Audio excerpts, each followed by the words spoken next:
Okay, looks like that's up and running. So thank you everyone for joining us this afternoon for a talk from Dr. Mario López-Gopar. He's joining us from Oaxaca, Mexico. And he is, his research is in multicultural and intercultural and multilingual education.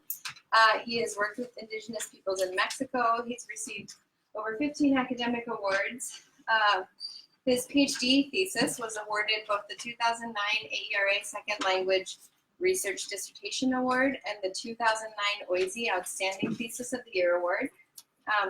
He's published numerous articles and book chapters around the world, and his latest books are Decolonizing Primary English Language Teaching and International Perspectives on Critical Pedagogies in ELT. So we're thrilled to have him with us, and we're happy that you were able to join us.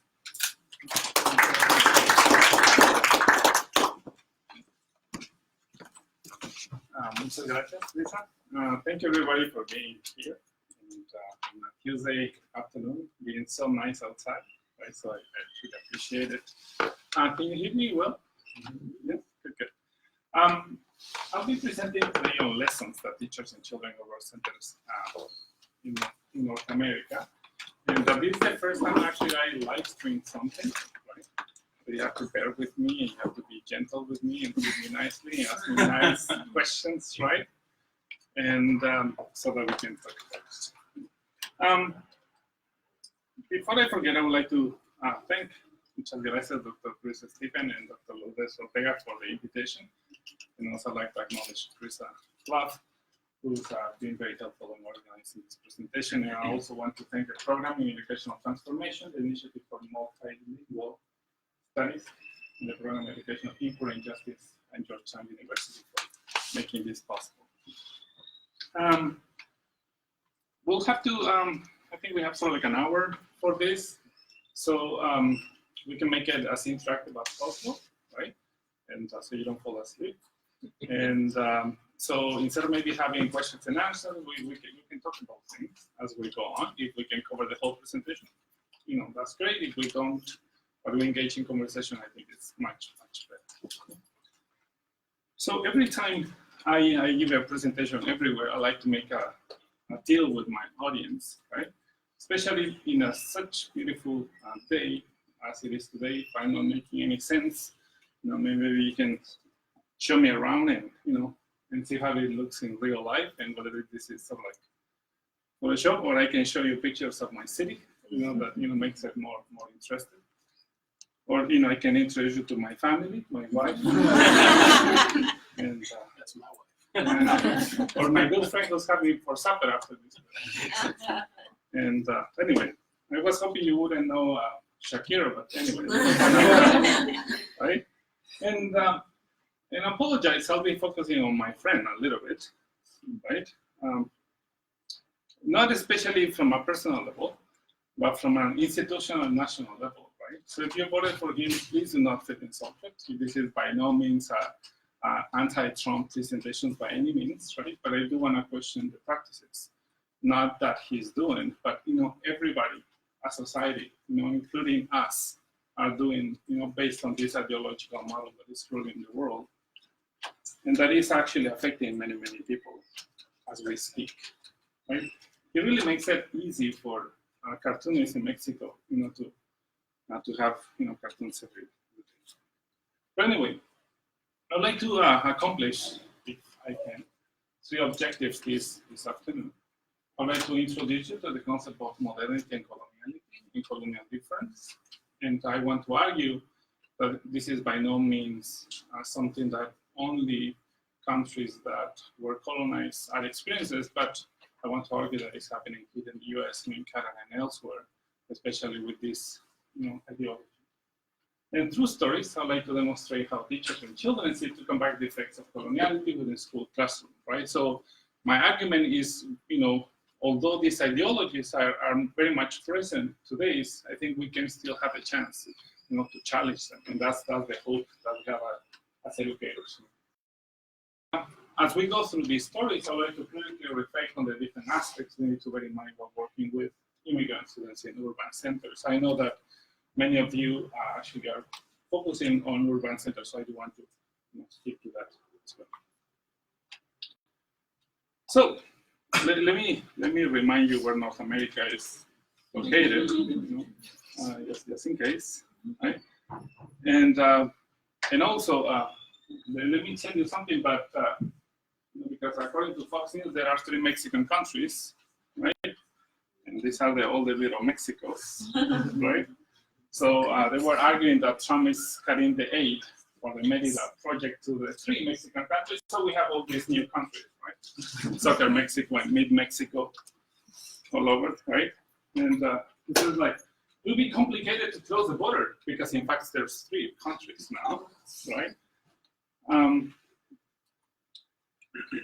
And this is where I'm located, in the south. This is where you can grab them wherever you want, and they'll let you. Right? Just you probably remember, his comment about women, while he was campaigning, right? Again, I do want to emphasize that this is by no means a personal issue. I wanna, try to wrap it around that, this is something actually that is affecting all of us. Right? So I'm gonna give you a quick history of, where the origins of this, idea of coloniality comes from, right? America, right, and I do want to put American quotes because many people do argue that America is actually an ideological invention, after actually the European Congress. Before, the Spaniards, arrived, stumbled into America, discovered America, there were, what we know now as Latin America was thrilling, and so were countries in Africa, people. And of course, there were empires, and they had actually created, writing systems, out of thin air, right? So they were very, very thrilling countries. And if actually we can go around, if you're taken, if you happen to be from Spain or you happen to be from Mexico, this is a kindergarten test, right? And I could ask any kid in Mexico, what are the names of these 3 ships are, right? And they will tell me, La Niña, La Pinta, La Santa Maria, right? Everybody knows this, right? Who is this guy? What is the name of this?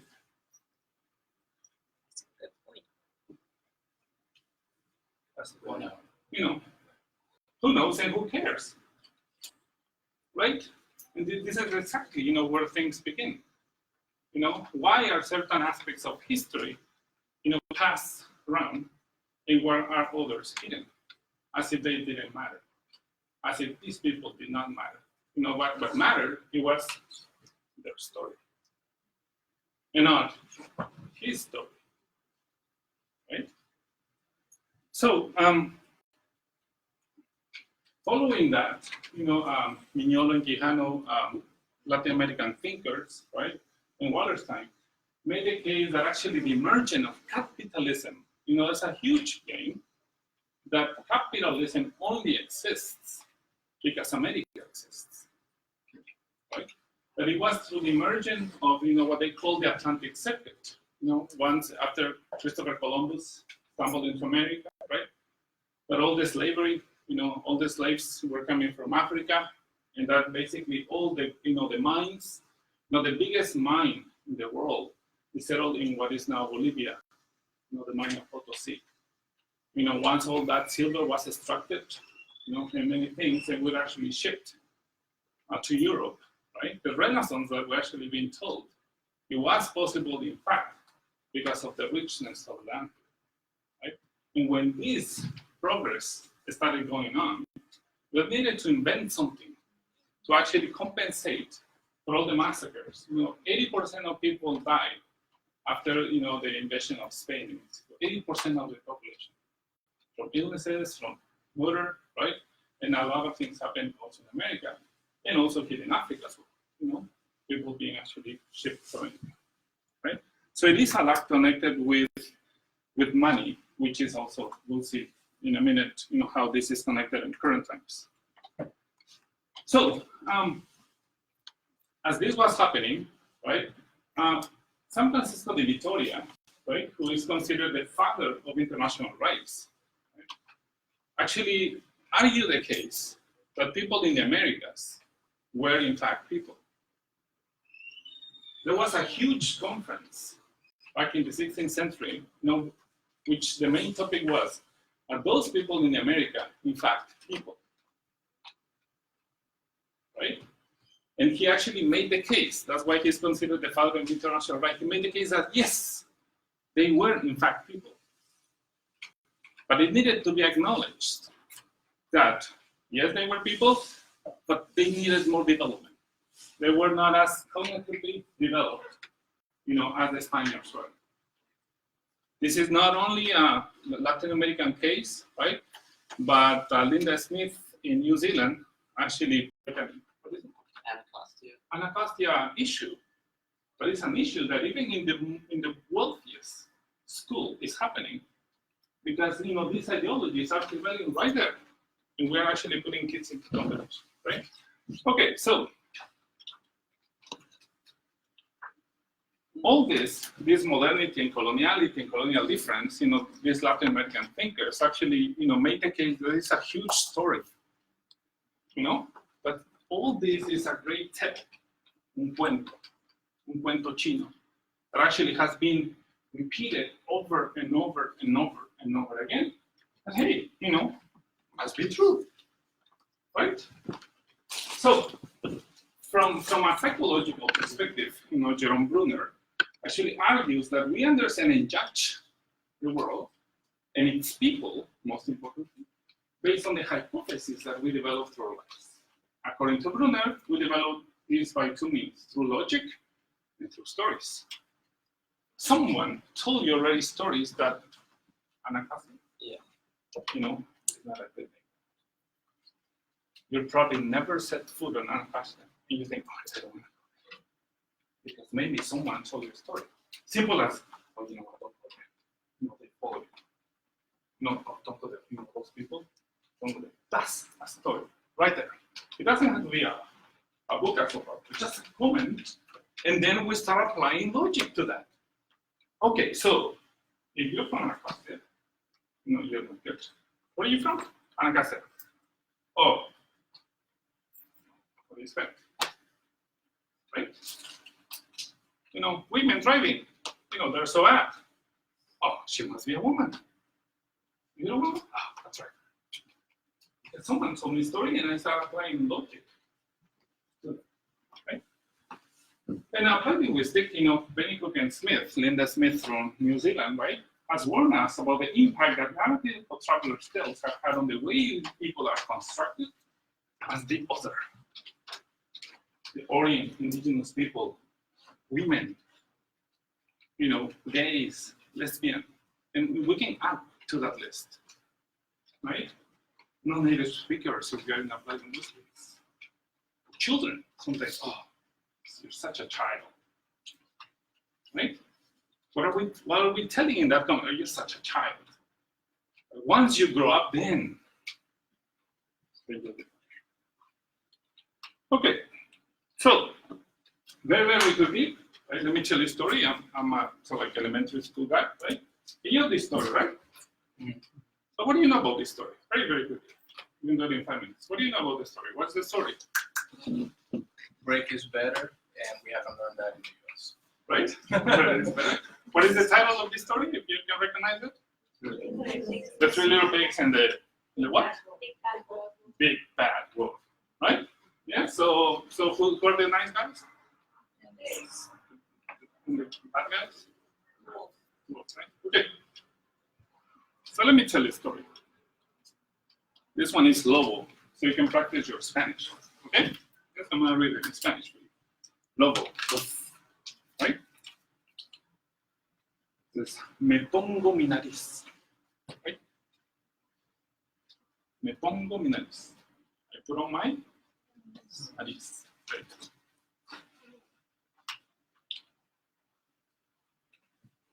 Me pongo mi otro ojo.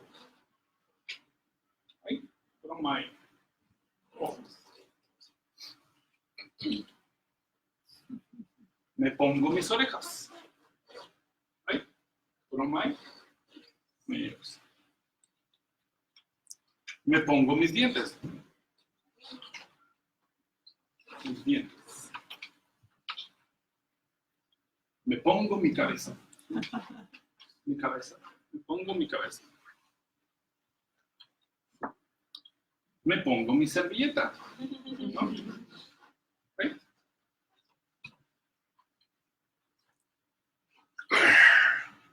In English? Right? Very good.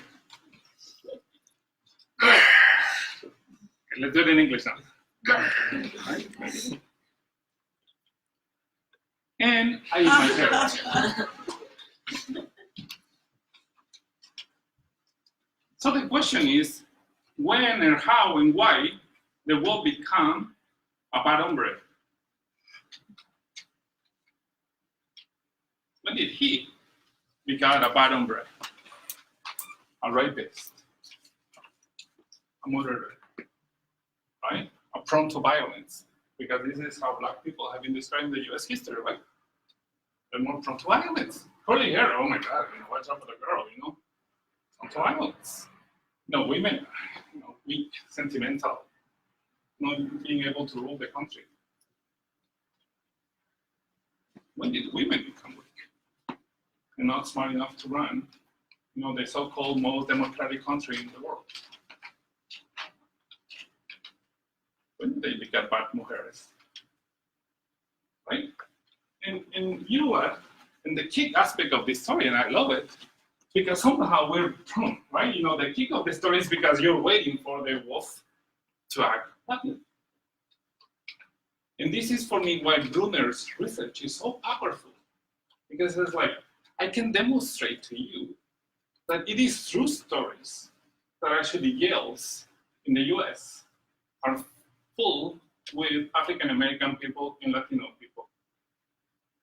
Because before they even are presented before the jury, those jury who are supposed to not know anything, which is a huge thing about a person, have already heard stories about the wolf. And this is why Brun said, this actually takes longer, actually to prove something I don't believe in, right? And he did it through psychology.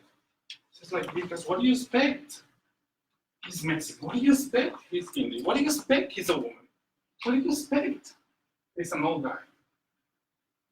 And that person has to actually work even harder to prove otherwise. Right? Because then we can go into the debate, oh, come on, but it's just one case. That could be vegetarian wolves. What are the odds? Logic and history tell me otherwise.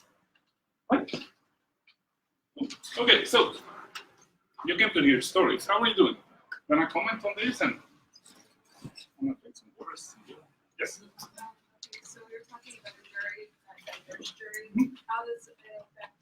How do minorities in the jury feel when they're judging there's someone like them? Do they feel pressured to conform to society's beliefs? Do they feel like they're judging themselves? Do they know where they grew up and their surroundings? That's a very interesting question, right? And I think the most interesting aspect of this is that sometimes those minorities, those women, don't have to have men judge them. They're also prone to judge themselves. See what I'm saying? Right? This logic is so strong that it gets to a point that we believe it ourselves. That's why women are so harsh with each other. That's why blacks are so harsh with each other. Right? Like a black person who then becomes so cold and embedded accent, right? Are sometimes even harsher than this. But you should strive for that. Because the powerful aspect of this become so internalized that sometimes we don't need men anymore to actually go against women. With women it's enough. We don't need minorities to go against, the so-called mainstream. With minorities are enough. Because it's so entrenched into our thinking that we don't see it anymore. That we're seeing as lack of, esfuerzo, ganas, lack of ganas. You don't work hard enough. If you only did, right? It becomes a meritocracy society. It's based on merit. If you only work harder, if you only did this, Can I ask you a question Yeah. about education? Yeah. So, I'm a transfer student, and I was at University of Illinois at Champaign. I was working in a local school that was bilingual Spanish English with third graders, who all the teachers wouldn't like but could speak Spanish and English. You spoke about representation earlier. Do you think that in children, seeing teachers of a certain race or a certain gender reinforces certain values that only does that matter a lot? No, yeah, They spoke Spanish and English in class, and they learned in those two languages. Can I answer that question Yeah, go with a story? Go ahead. It's my story. Do you want to take a sip of water? Yeah, sí, gracias. Okay, that's okay. No sé si es agua. No. Soda. Soda, está bien. Okay, but let me answer that question with this story. Is this perfect? Okay, so just to stress this, right? Then my belief is that these stories, if stories have created all this mess, then it is stories that can actually go against it. Little by little, it's taken 500 years, for us to think of. Anyway, so Francisco, let me answer your question with the story of Francisco, a student with learning special needs, which I changed to gift later.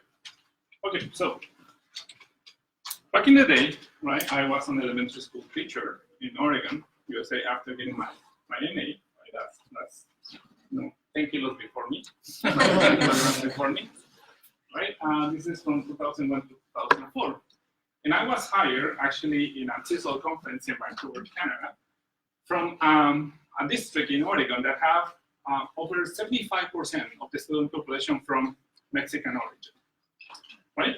So again, they wanted to hire a Mexican as a taco-looking guy, right?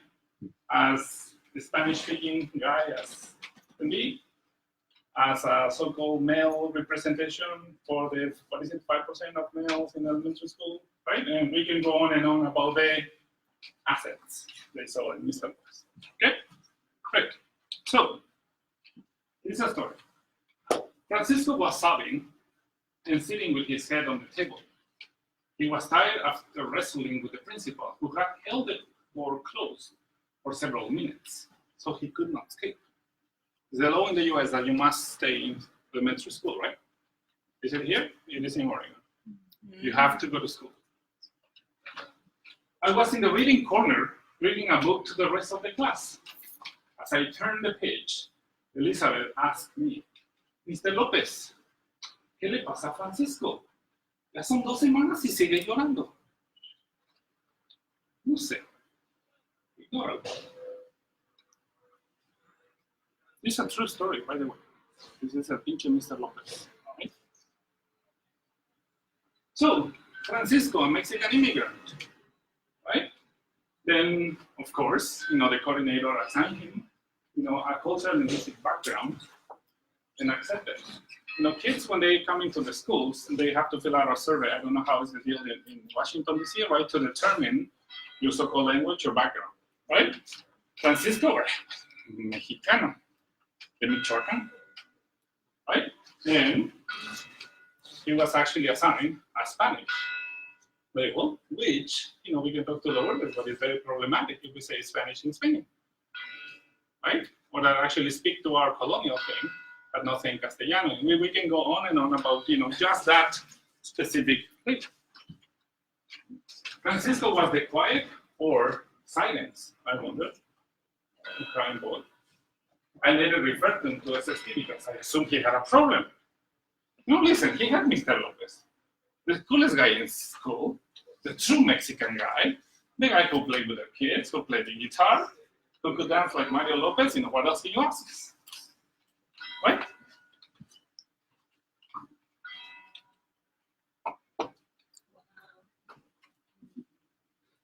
Francisco was actually from Michoacán. He was an indigenous child.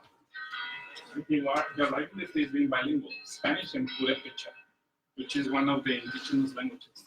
We have 62 officially recognized indigenous languages in Mexico. But if you actually add a broader linguistic categorization, we have 362 indigenous languages actually spoken in Mexico. 362. 362. That been raised by his grandparents and did not wish to immigrate to the States. He was happy in his ranchito in Michoacan. His father would move from town to town in Northern California, right? Francisco had no problem. Mr. López. Right? He was Mexican. You know, I come from Oaxaca. In Oaxaca, we have 16 officially recognized indigenous languages. And if we extend, the linguistic, basically category, we have over 100. It didn't occur to Mr. Lopez to ask, I wonder what language he speaks. Because it's automatically assumed that you're from Mexico, then you must speak Spanish. Right? And one of the things about stories with children is that they actually crush every single category, research category you can think of. You think that you can represent. No, I don't think it. It's not me. Family, no, my family doesn't go that way. My language, no. And yet, we're still actually very fixated on. Right? So, going back to your question, right? So, what can we learn from this story, right? Are actually students who have a problem or the system who has a problem? This kid was bilingual already. We can challenge, the issue, Lourdes Ortega became famous in linguistic, but just telling us that we have actually been working from this monolingual perspective, right, for so many years. Of course, later, someone actually added, no, we're not just bilingual, like Stephen May, we're actually multilingual, right?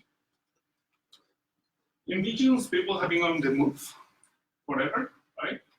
And many of them actually are here in the States. So we should not assume that because they're from Mexico, ergo they speak Spanish. And, umbrellas such as Latino or Hispanic that has the word panic in it, right? Yeah. Do not actually hide this diversity. The same cases with Guatemala. There's the second Mexico, right? The other Mexico. Or with Nicaragua, the third Mexico. There's a lot of indigenous people that we can know all the way. There is fire in the Amazon, not just because. Indigenous people have been resistant. They want the land. Oil and things, Colombia, they said Argentina don't have indigenous people because they killed them all. Right? In Chile, all the Mapuche line is going, right? It's all through the Americas. It's an issue of, and this has been one of the most prevalent aspects of modernity. They call it actually like independence. We were liberal. We actually were into the nation state ideologies.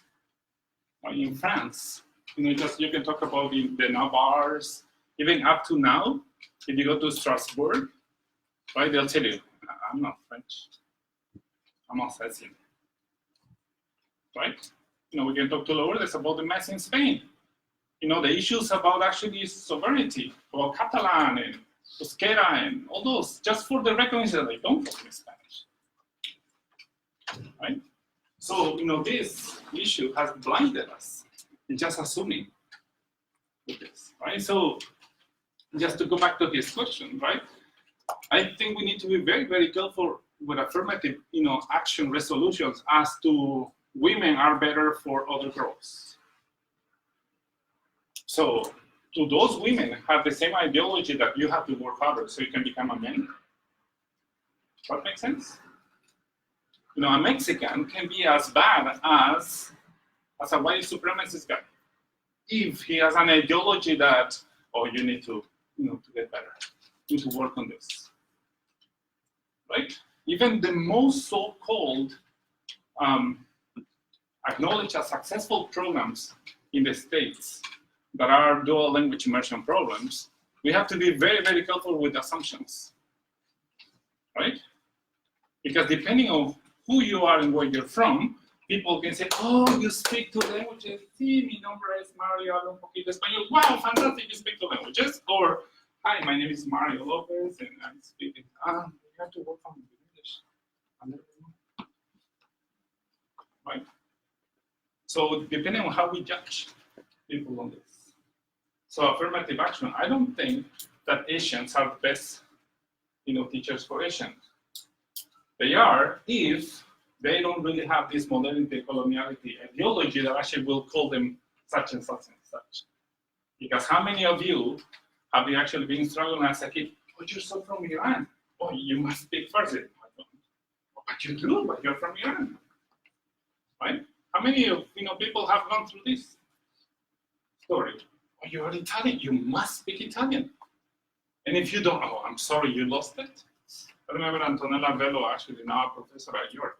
He said, don't tell me I lost my Italian because I never had it. I grew up in Toronto. Yes, you can call me Italian, whatever, but I never had it. And yet we're assuming, we're putting her in that category. So, you're from Italy. You must. You see the logic? You must eat pizza, you must eat spaghetti, you must speak Italian. What Italian? What French? Okay, so how are we doing with time? 16? One more story. These are Canadian, the good guys. I love Canada dearly, right? I consider Canada my second home. I did my MA in UBC and my PhD at OEC, right? So I have to thank a lot of Canada for it. But man, those Canadians, right? Especially because those terrible Americans, they always try to say, oh, we're very good. We're much better than these guys. Anybody Canadian here? No? Okay, good. Very good.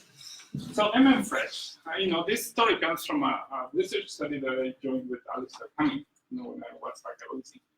And we had to actually work with teenagers who were struggling, right? And this is Fresh, he is not Fresh, right? He did not want his picture taken. And he actually wanted to call himself Fresh. Don't ask me why. Okay. He was born in Angola and lived in Brazil before moving to Canada. Spoke 4 languages. Portuguese, interestingly enough, he considered his first language because actually it is the official language, right, of Angola. And Lingala is actually the language that his mother spoke, but he did not consider actually that his mother tongue, which is another huge assumption of linguistics. We automatically assume that the first language is the mother tongue, right? French and English, And he loved soccer and, of course, Brazilian players, right? He really connected to this. And these are his words. He did not see himself as multilingual by definition. Because you're talking, people sometimes don't understand your words, But you're talking like they start to laugh or something like that. Like I remember yesterday in the basketball trials, like my teacher told me to say one word loud, and I didn't. Could not pronounce the word properly, and everybody started to laugh. He's 12, 13 years old. Please remember those days. But sometimes, when you do work in class, you do not feel like you're smart. You don't feel like your brain is working hard. You don't feel that. Sometimes Chinese cannot speak properly, but they understand. I don't know why only black people cannot understand. And manual, right? Terrible researchers, like, no. Terrible researchers because sometimes in academia, you don't mess with the research.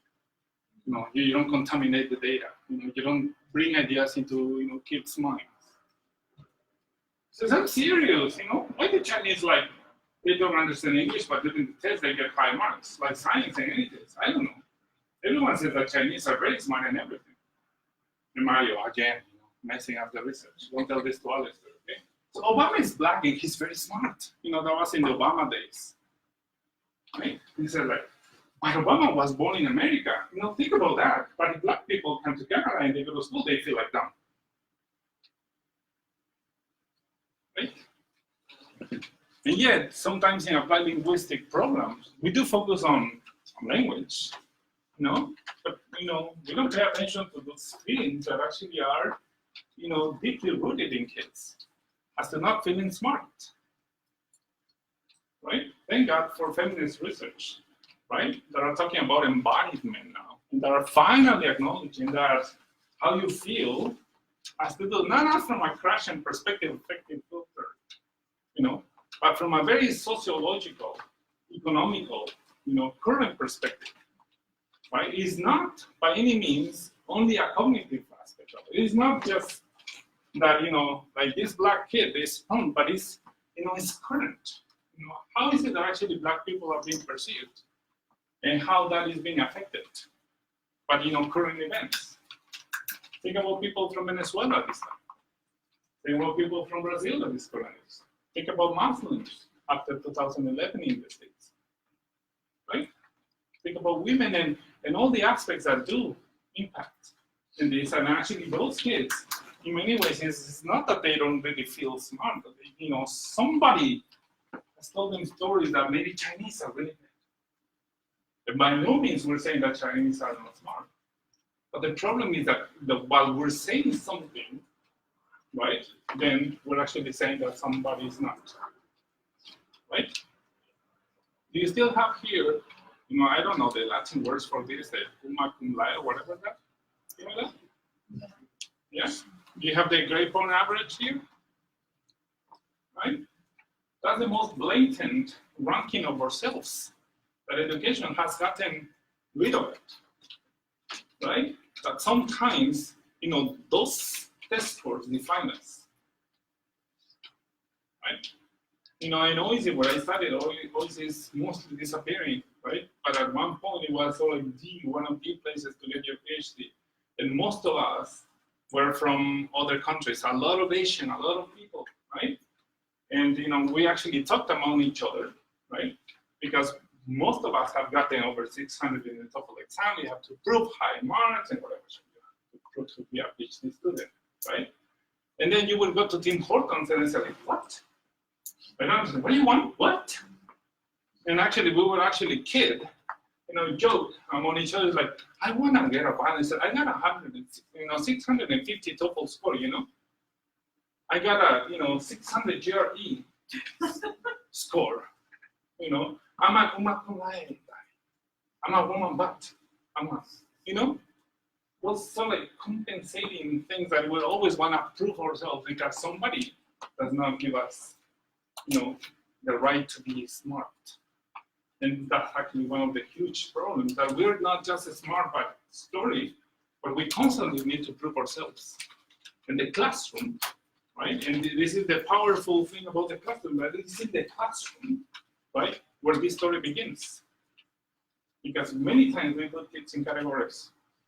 In reading circles, if you are into literacy, right, you have high readers and the what? Poor readers. Mary Clay, from New Zealand, even invented this category of the great. And yet we do not acknowledge all the other semiotic resources that kids actually may actually have in him. But we only judge them from questions about comments. I'm going to pause too, because I think some people may need to head to another location, Okay. and then others can stay. So if anyone does need to go for any reason, and then we can keep the Q&A going until 6:30. We got started a little bit late, so I'm not sure if anyone. Thank you so Feel much. free if anyone has something they have to run to. So my question is, have you found this similarities also in language throughout Latin America? And an example that I could give you, because I grew up, I was born in New York, but I grew up in Barcelona. Okay. So I understand what you mean with Catalans and Spanish. My sister is definitely a Catalan. Okay. But anyways, so over there, just like you said, they speak Castilian Spanish, right? One of the things that I've seen going back to the States and being surrounded with more people that speak Spanish, especially in Latin America, is the use of ustedes instead of vosotros. Now, ustedes in Castilian Spanish is, or usted, is for somebody like the director of a bank or something like that. Now, you can see that ustedes is used throughout Latin America. You can make the argument that the Spanish made that class in which you will call me usted because I am higher in society than you are. So just like that example, have you seen? Yeah, other examples? actually, so-called Mexican or whatever we're gonna call it now, Spanish is filled with those things, right? So like, Mario López, hola, mucho gusto para servir. Yeah. To serve you. Right? To serve you. You want to pause for that? No? I have to go, okay? Con permiso. With your permission. Right? It is polite in Mexico if someone says, Mario, say, mande? Mande means order me. If I say case like, chamaco respetuoso, how come you're so disrespectful? You don't say what? You say order me. We can go on and on. If there is a room full with 20 women and one man, let me repeat that. 29, 29, right? Venga. And one man, we use like, ¿cómo están todos? Right? And guess what? And the problem is like 29 women don't complain. Right? But, right? If in Spanish you go like 29, 29 women and one guy. Right? One guy, one penis in the room.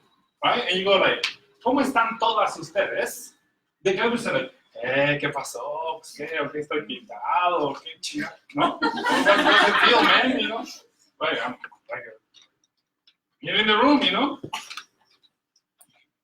Right? So yes, language hides, or actually does not hide. It actually shows, all these rooted aspects of this.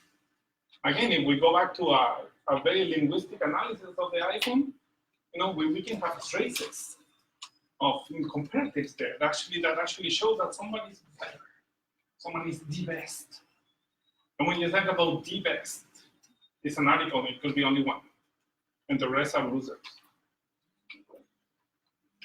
Right? And that has been, the issue of education, that, language hides or actually shows or reveals these aspects that nobody questions anymore. Right? And I'm sure there is present, in the States, with nicknames also called rednecks or, Latinos or Negroes or whatever, word you want to use.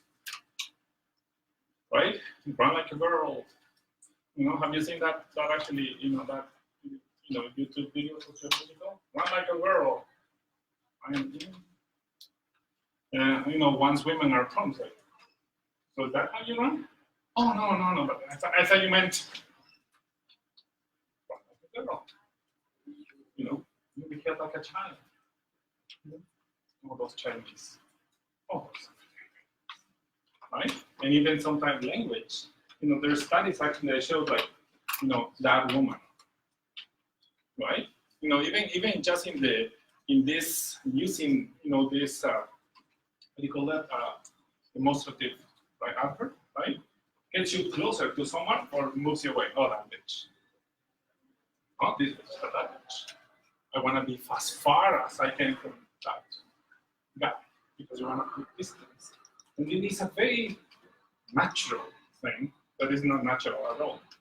That our language in many ways reveals these aspects of, discrimination, segregation, oppression, whatever fancy word you want to use for this.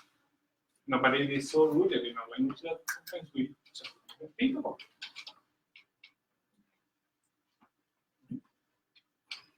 Even just the national. So let me finish with this story because for me it's very, very revealing too. Talking about language, right? Oh my God. This is a 5-year-old, a child, a kid. She attended this library that, we were actually teaching English and we were trying to promote indigenous languages in Oaxaca, right?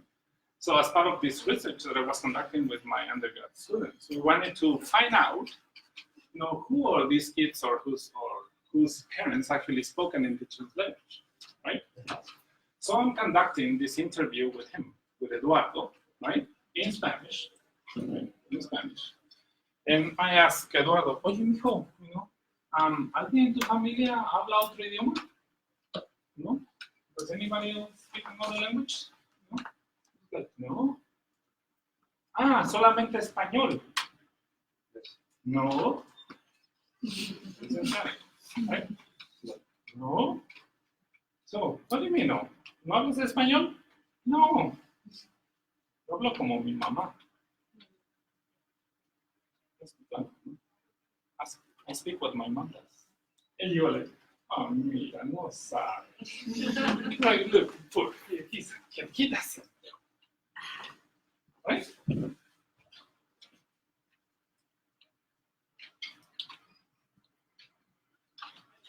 I think Benito and right, Marconi would actually disagree with, this kid doesn't know. Because actually what Benito and Marconi argues that, the labels are actually our inventions. They call them, Western inventions. Somebody was thinking like, let's call this Spanish. Right? So that case of it, you don't put like label to my mom's language. But the nation state ideology has forced us to put labels in this. China, for example, we sometimes believe that China only speaks two languages, Mandarin and Cantonese, and that's it. You can look at, Lobianco's study and those things, but there's like hundreds of languages there. And somebody just called them that. Right? So this kid does know. But in many ways, those labels are impositions of that. And again, we can go back to, Spain. Don't call my language Spanish. Call it as it is. According to some people's ideological perspective. Castellano. Right? It's Castellano. Right? So someone was Castellano. Right? And then, but someone decided to call him that. And that in many ways is this. In one of the introduction of the latest book, Benito tells the story that, he started working with Siempre Marconi. He was prone to ask, so how many languages do you speak? Because I don't want to answer that. What do you mean? What languages do you speak? I don't want to answer that. And that's problematic, right there. And when you think about it, right, we can engage in conversation, but even the bilingual, multilingual perspective, from Monica Heller's perspective, may claim that it's problematic if we put these in categories. Right? Especially now with the research talking about, multiliteracy, multimodal or semiotic resources that we use, an array of semiotic resources to communicate that goes beyond whatever label want to push with speech. Intonation, that was like in sociological, work that, intonation does matter, but now movement, the way we dress and how we posture and how we engage the audience and things, right? But the people that know how to work with those resources are, in fact, very, very, very successful. For example, now, spoken rhetoric is still so powerful up to this day and age that Obama would not have become the president of the US if he were not a great public speaker. Wouldn't you agree? Yeah. And there's studies of how you pause. You know the guy, right? He would, wait to be applauded, he would, I deserve this. I'm black, but hey, I deserve this. And they go, to this, basically they look at this research, even just the type of shoes they wear, there's research actually that shows that politicians wear different shoes depending on who the audience is going to be addressed. They wear different shoes for bankers, they wear different shoes for, the poor, redneck audience, and so forth and so on. Right? And yet in education, we're still, do you speak Spanish or English? Thinking that's the most basic thing, and that is us problem, right? Because there is so much. So let me close out. Let me tell you this. So what I'm trying to argue is that I can. So, right? So depending on, what's our ideological, perspective, we can see ourselves, and not just children, right, as efficient teachers or learners, or, creative, bilingual, multilingual, multisemiotic, multi-discourse, or whatever Albert's going to put to that, right? And these transgressions, right, can be seen as abominable or creative. I come from this, Fabio Basu happened to be the Nobel Prize winner, said that Spanish is abominable, right? Or we can actually, talk about that people who use it, different semiotic resources, right? It's a matter of power and access. In academia, right? If you're into academia, then you start using a little bit more Latin to some, so that your article can be accepted in journals that actually are as well in categories. Right? Or you can actually be McDonald's and say, what the heck? It's capital, I make it small. I don't care, I have money. Okay, we're leaving. Yeah. Anyway, so I just want to finish with this, is that stories are as powerful as any academic test. It's that dialogue with the teacher, I argue. Right? And they may reach greater audiences and impact people deeply, like tweets, every day, right? And so just questioning if knowledge, languages, and literacies are always evolving, why do we always judge our students from fixed constructs? And once we start accepting other ways of knowing and ontologies, we can begin conversational educational reforms and new pedagogies, right? I always argue that examples, like the stories I share with you, may look little irrelevant or isolated. However, with this guy, I argue that very, very few or many small people in small places doing little things can change the world. So, muchas gracias.